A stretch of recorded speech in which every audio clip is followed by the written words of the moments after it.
Tell me there's a salad bar. That's like telling Superman there's kryptonite. The closest I come to a salad bar is a little sprig of parsley on my steak. But I think some news out of Quebec might make me change my ways. A salad bar called Mandy's is being harassed by the Quebec language police, not even because their menu is in English or anything like that, but because they have some little artistic posters written in English. So they're bullying this salad bar. And joining me now to talk about it is Brent Tyler, a civil liberties lawyer from Quebec. We'd have you on the show again. It's great to see you again. Tell me the facts about Mandy's salad bar. I mean, they advertise in French, salade gourmande. It's just that artwork, isn't it? Well, from what I understand from news reports, there are two complaints that the tongue troopers have. One is these artifacts, these posters, which clearly is not commercial advertising and therefore, is not subject to any imposition of French at all. And then the other problem, from what I understand, is the menus, which are French on one side and English on the other. Now, if that is the case, then they shouldn't be harassed for that either, because the rule of marked predominance does not apply to menus. There's a very specific provision in the Charter of the French Language which provides that French must be on the menu, but you can have English or another language of equal size. You may recall the furor that was created about the word pasta. Yeah. Now, the word pasta is, of course, an Italian word, and it's not a French word. And initially, the minister explained this as the overzealousness of the inspectors. Well, no, it's not the overzealousness of his inspectors. It is the ridiculousness of the law itself, which makes the word pasta by itself an illegal word. The idea of illegal words, I just came through a 7-day trial over my use of the English language. So I'm rather sensitive to some government language cop coming in and saying, you can use this word, you can't use that word. And by the way, the art, we showed some of the artwork here. It's like Andy Warhol's picture of the Campbell's soup can, the word Campbell's soup in different styles. Like, that's what they would be objecting to, because the art has Campbell's soup instead of Le Soup de Campbell or something. So it's so absurd. I got a theory here, Mr. Tyler.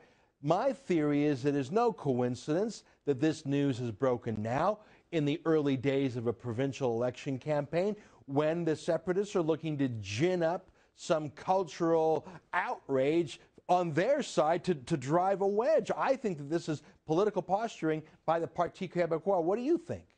Well, the timing, you could certainly arrive at that conclusion because of the timing, but it's our experience that the tongue troopers, they're a bureaucracy. They have to justify their own existence. And so they keep on coming, scraping the bottom of the barrel when it comes to finding reasons to harass merchants. In our view, it is state-sponsored harassment. They shouldn't be allowed to do what they're doing to the owners of Mandy's. And in order to harass them, they have to come up with bogus reasons. And the art that they're complaining about and the menus, from what I gather, they have no business harassing these business owners at all. I mean, if they got English on one side, French on the other, how's that any different from my cornflakes box or from anything else? English on one side, French on the other. I mean, who could possibly complain about a menu with French on one side, English on the other? Like, this surely was not a normal human being who made the complaint. It was like some government robot or something. Well, certainly you can imagine that these inspectors have to be ideologically committed. Otherwise, how could they make such fools of themselves? The 60 Minutes did a piece a number of years ago where they followed one of these inspectors down Green Avenue in Westmount with a measuring tape in his hand. It was actually, as a Quebecer, I'm also embarrassed, by this. And I think as Canadians, that it's happening anywhere in Canada at all is an embarrassment to all of us. But I take your point about the election. I mean, just last week, the office went after a Facebook page.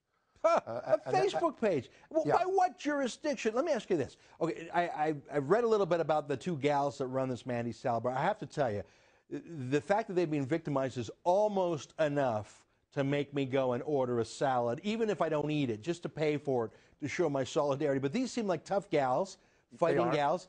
Yep. What jeopardy are they in? Just tell me a little bit about the law here. What could happen to them? Would there be a trial, or would it be more like a traffic ticket? What is the dollar amount? Could they be shut down? Tell me a little bit about the law here. Okay.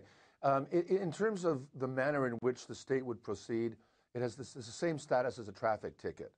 And the fine varies depending on whether or not if it's an individual or a corporation involved.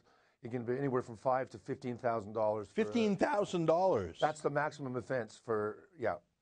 Huh. And yeah, now obviously that kind of fine is never levied. Under the previous Liberal government, they tripled the fines. Sure. It used to be $500 for a corporation and $250 for an individual, and they more than tripled them. They quadrupled them, but that's under the previous Liberal government. You have to remember that here in Quebec, it doesn't matter which party is in power.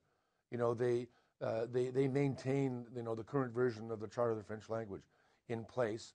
And they both get up to the same type of state-sponsored harassment. You know, that's a great point. I mean, it was just yesterday, the day before, that the Liberal leaders said, well, we'd better make some concessions. I mean, in fact, it would probably be the Liberals who would be more likely to pander to prove their pure lane Quebecois bona fides. Listen, Mr. Tyler, we're out of time today. I appreciate you coming on to talk about this. If this moves forward, if these gals wind up in court, I'd like you back on the show to talk more about it, okay? It'll be my pleasure.